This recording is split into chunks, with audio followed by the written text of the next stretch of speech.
السلام علیکم ورحمۃ اللہ۔ جی پیارے بھائیوں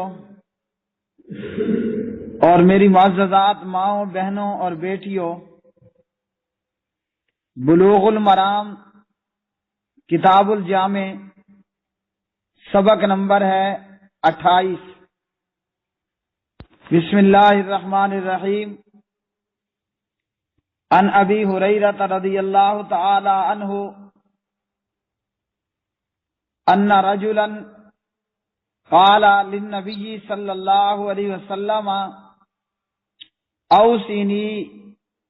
قال لا تغضب فرد مرارا قال لا تغضب۔ حضرت ابو ہریرہ رضی اللہ تعالی عنہ راوی ہیں، فرماتے ہیں کہ ایک صحابی نے رسول اللہ صلی اللہ علیہ وسلم سے عرض کی کہ مجھے نصیحت فرمائیے۔ آپ صلی اللہ علیہ وسلم نے فرمایا غصہ مت کیا کر۔ اس بندے نے دوبارہ کہا کہ مجھے نصیحت کیجئے، تو پیارے نبی صلی اللہ علیہ وسلم نے ہر مرتبہ اس سے یہی کہا کہ غصہ مت کر۔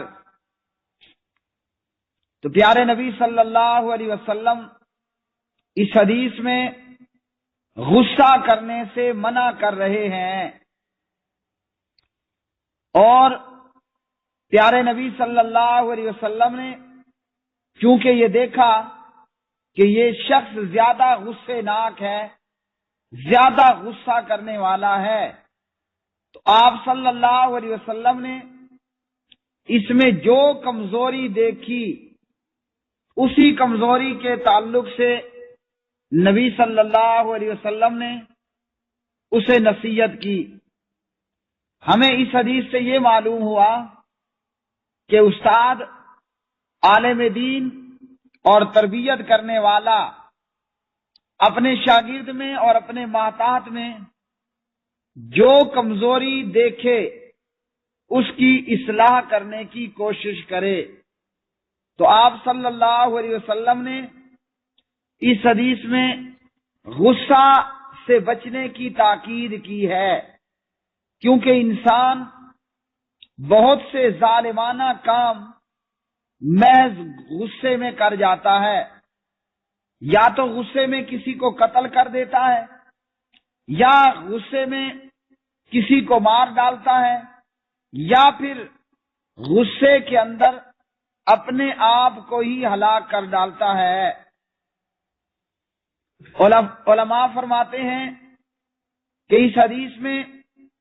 دنیا اور آخرت کی بھلائیاں خیر جمع کر دی گئی ہے،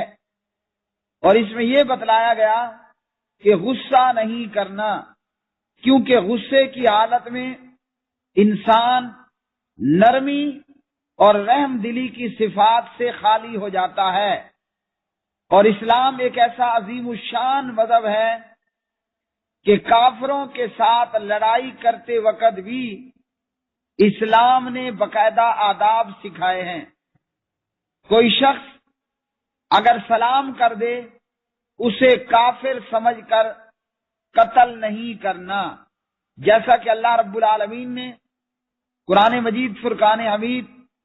پارہ نمبر 5 سورۃ النساء میں فرمایا اعوذ باللہ من الشیطان الرجیم ولا تقولوا لمن القى الیکم السلام لست مؤمنا۔ صحابہ کرام رضوان اللہ علیہ مجمعین کہیں سے گزرے،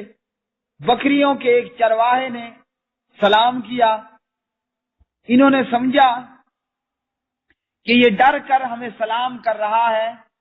یعنی اپنا مسلمان ہونا ظاہر کر رہا ہے، تو اس چرواہے کو قتل کر دیا۔ تو اسلام اور پیغمبر اسلام کی تعلیم کہ اسلام نے منع کیا اس عمل سے، اور پیارے نبی نے فرمایا تم نے کیا اس کا دل چیر کر دیکھا کہ وہ جھوٹ موٹ میں سلام کر رہا ہے، اسلام کا اظہار کر رہا ہے، یا سچ میں؟ او کما قال علیہ الصلاۃ والسلام۔ اسی طرح جنگ کے موقع پر بچوں کو مارنا،